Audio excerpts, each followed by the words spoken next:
Hi అండి అందరికీ. ఈరోజు వచ్చేసి నేను ఇంట్లోనే చికెన్తో నగెట్స్ అయితే చేశానండి. ఇవి మా బాబు కోసం అయితే కొన్ని డిఫరెంట్ షేప్స్ కూడా ట్రై చేశాను. బట్ ఎనీహౌ టేస్ట్ అయితే చాలా చాలా బాగుందండి. బయట తెచ్చిన దానికంటే బాగుంది. ఈ బ్రెడ్ క్రమ్స్ అయితే నేను జస్ట్ ఇప్పుడే చేసి పెట్టుకున్నానండి. సో వీడియో లాంగ్ అయిపోతుందని నేను అది చూపించట్లేదు.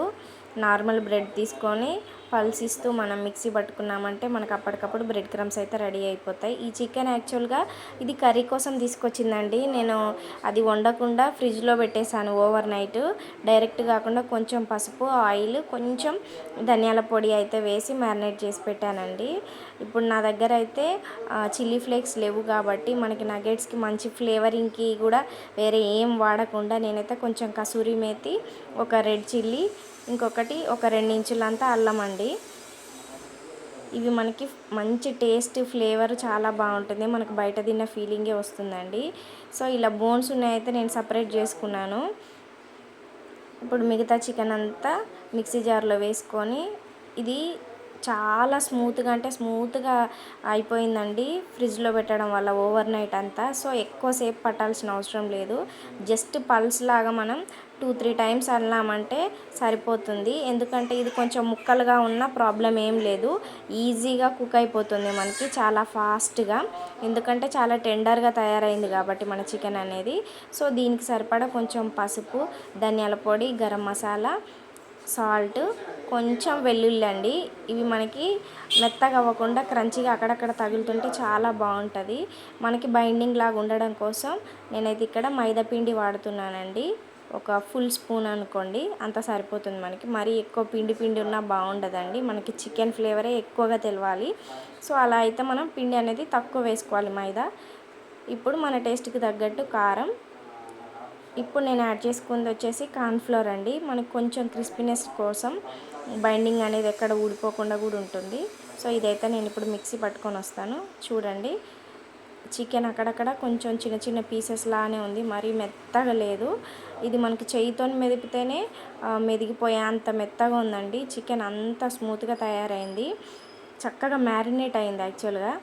సో ఇదంతా ఒకసారి మనం కలిపేసుకొని, చూసారా, ఒకసారి అంతా ఇలా నీట్ చేసి పెట్టుకొని, నేను ఇక్కడ ఇంకొకటి ఏంటంటే ఎగ్ కూడా వాడట్లేదండి. యాక్చువల్గా నగెట్స్కి మనము ఎగ్లో డిప్ చేస్తే బాగుంటుంది. బట్ వితౌట్ ఎగ్తో కూడా చాలా బాగా వస్తుందండి. మనకు అసలు వేరియేషన్ అయితే ఏం తెలియదు. సో ఇప్పుడు మనం చిన్న చిన్న బాల్స్ లాగా తీసుకొని మనకు నచ్చిన షేప్లో అండి, ఇలా కొంచెం మరీ పల్చగా కాకుండా మందంగా కాకుండా ఇలా మనమైతే ఒత్తుకోవాలండి.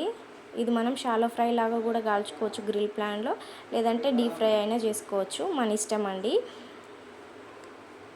సో నేను ఇలా ఇదంతా ప్రెస్ చేసుకున్నాక మా బాబు ట్రయాంగిల్ షేపు, సిలిండర్ షేప్ అన్నీ డిఫరెంట్ షేప్స్ కావాలని చెప్తుండు పక్కన. నాకు జస్ట్ ట్రై చేసా, కొంచెం అయితే ఇబ్బంది అనిపించింది. నేను 1-2 అలా ట్రై చేసి మిగతా అయితే నార్మల్గానే చేస్తానండి.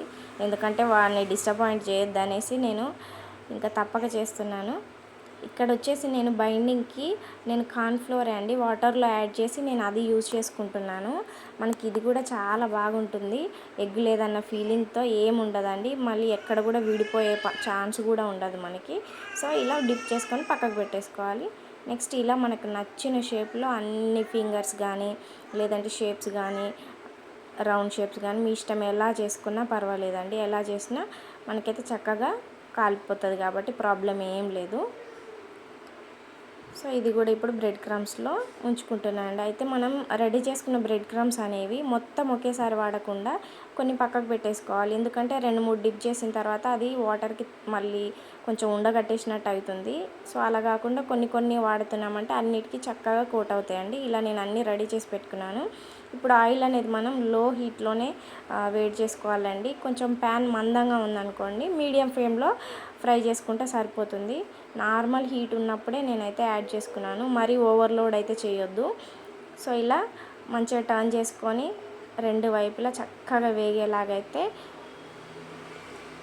3-4 మినిట్స్లో అయితే చక్కగా లోపల వరకు కుక్ అయ్యి ఎగుతాయండి. ఎక్కువసేపు టైం కూడా పట్టదు మనకి. మనం అప్పటికప్పుడైనా చేసుకోవచ్చు. కాకపోతే కాసేపు మ్యారినేట్ అయితే ఏంటంటే చాలా ఫాస్ట్గా కుక్ అవుతాయి, టేస్ట్ కూడా చాలా బాగుంటుంది.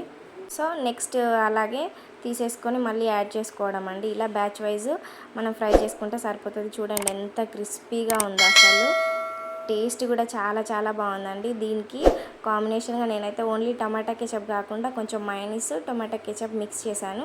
టేస్ట్ చాలా బాగుంటుంది, ట్రై చేయండి.